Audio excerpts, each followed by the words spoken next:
Well, it looks like we are now live. Hey, guys, good morning. It's Brent Abel here, webtennis.com. And it is Saturday, November 5, 2020, a little bit after 7 o'clock in the morning here. West Coast, Pacific time zone here in the California desert, Rancho Mirage, California.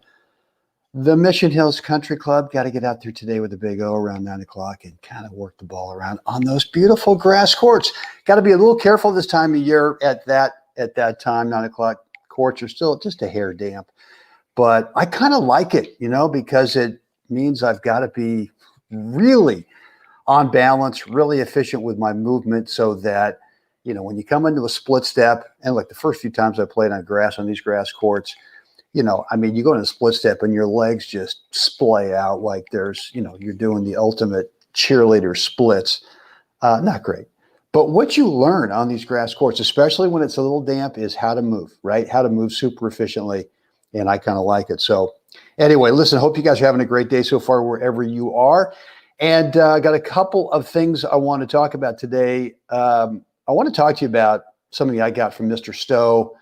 One of the, way back in the day when I first started working with him, and he gave me, he actually just kind of barked at me and told me, to stop doing this one thing. And really, that was a big moment for me in terms of kind of thinking about the game in a completely different sense. I'll share that story with you in just a second. But the other thing is, and I put it in I think I put it in the description area and also in the comments area here too, is next Saturday, December 12th, 7 a.m. Pacific, 10 a.m.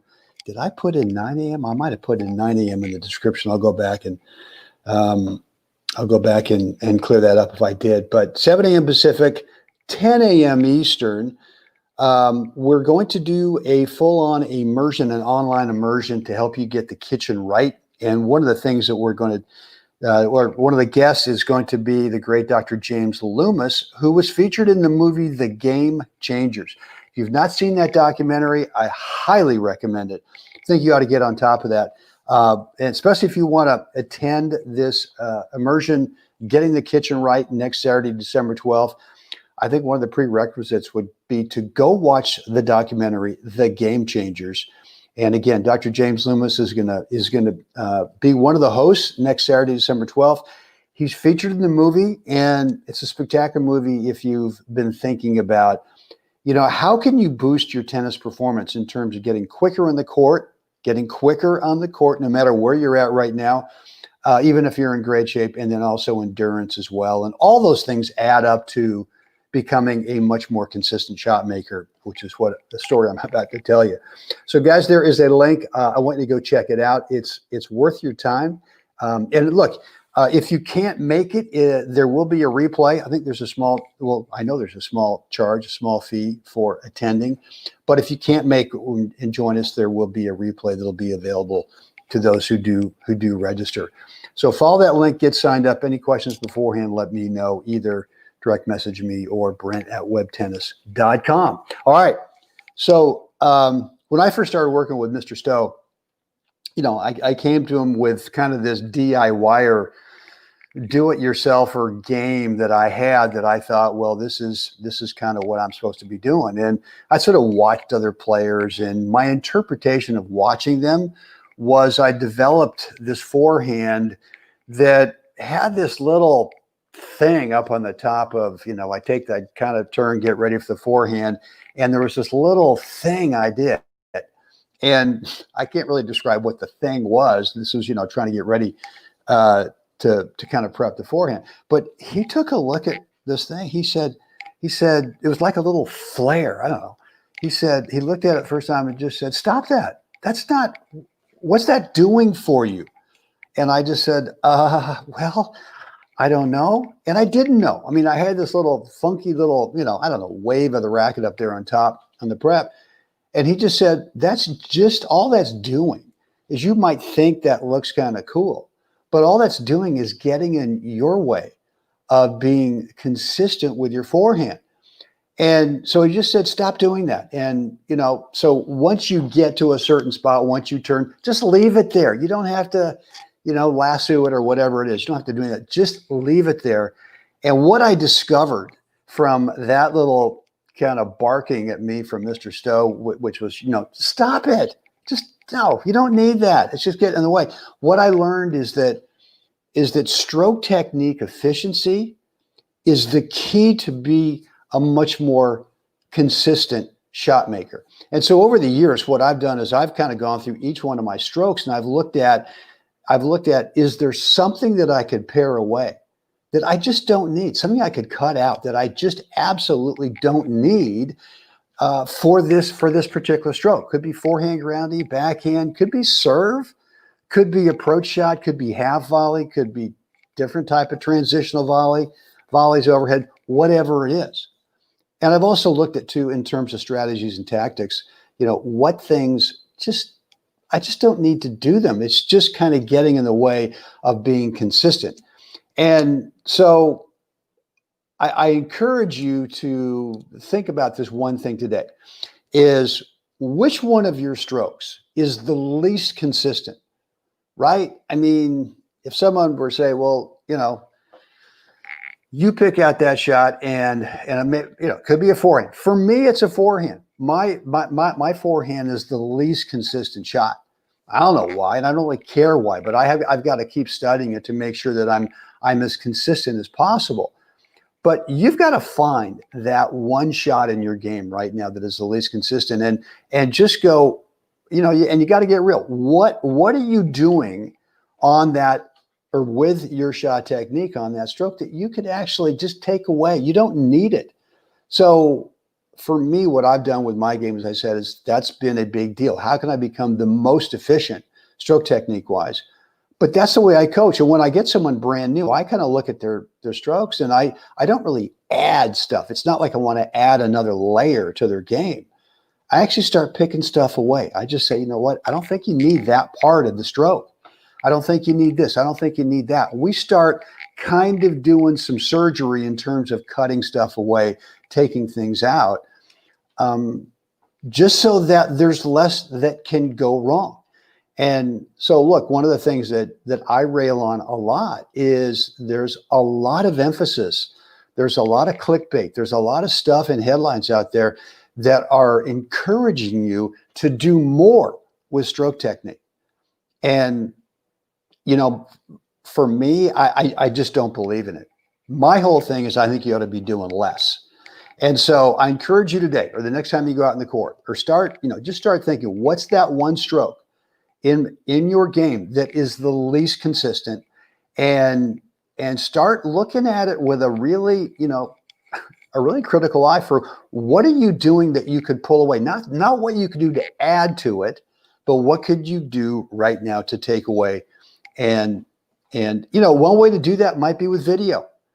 Have someone just hold your phone. And I like to put my phone on landscape mode, not on up and down on portrait mode, but on the side, and ask someone if they would just take 30 seconds of whatever shot you think that is. So for me, it would be forehand ground stroke. And what I would do is I would have a practice partner over there, or maybe get a little tripod if you whatever. Got to be resourceful, got to figure it out. But start looking at that video, and in terms of, is there something you're doing that you just don't need? And so that's kind of the message for today, is to be real about what you're doing, which shot is the least consistent, and just figure out, what, I don't need that certain part. So when Mr. Stowe gave that to me back in the day, it was like, boom. It was like this big, okay, so I don't need this little flare on top. Okay. And once I started doing that, once I got rid of that, my forehand got better. I just started making more shots, whether it's a standard rally ball, whether it's whatever.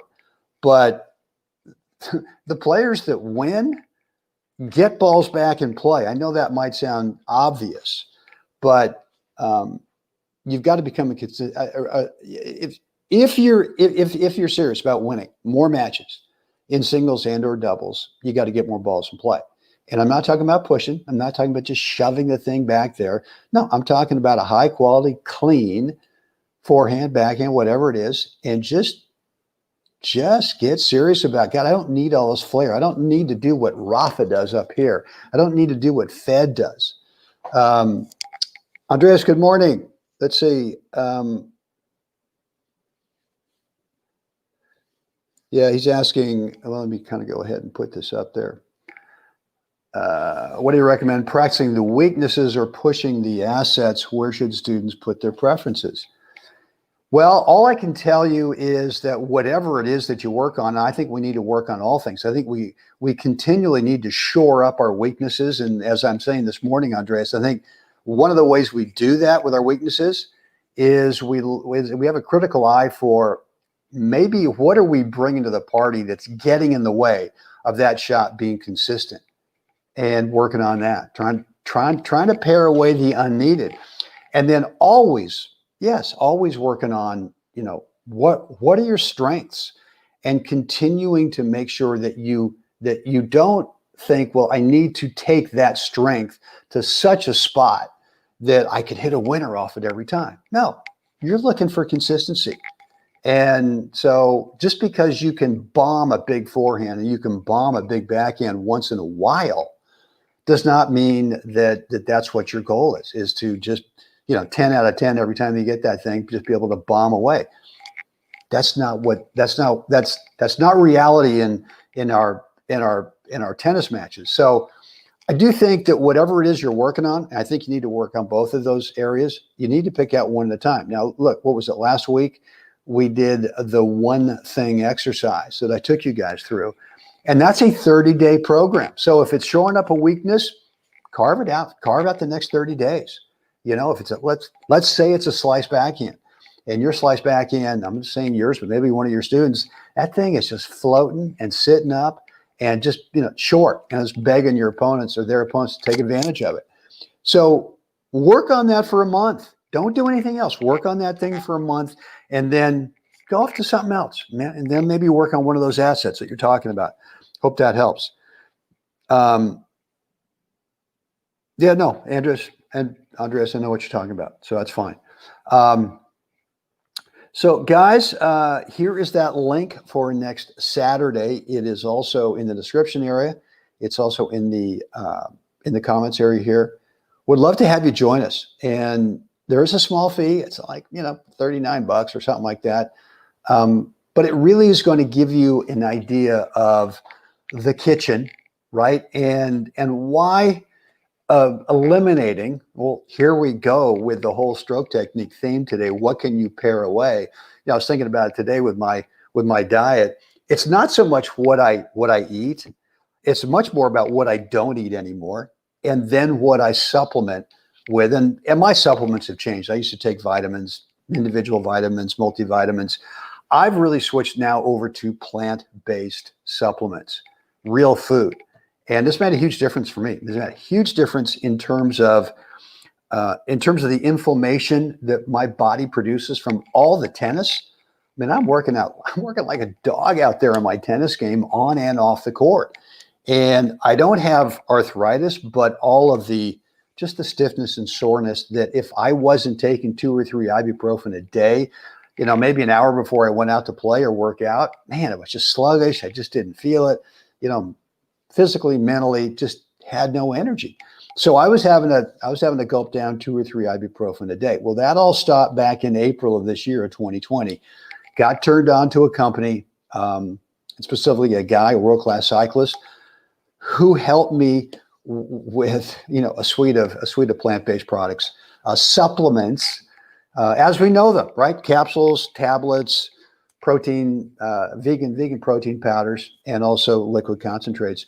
And I haven't had to take an ibuprofen for over 7 months. For me, that's been a big deal. And look, you may have some kind of health issue that you want some help with. Maybe you've been struggling with weight loss. I don't know. Maybe you've been struggling with energy or clarity or focus. It could be better sleep, right? Could be recovery. Go out there, just like me. You're working hard and you want something to help you with recovery. I don't know, whatever it is.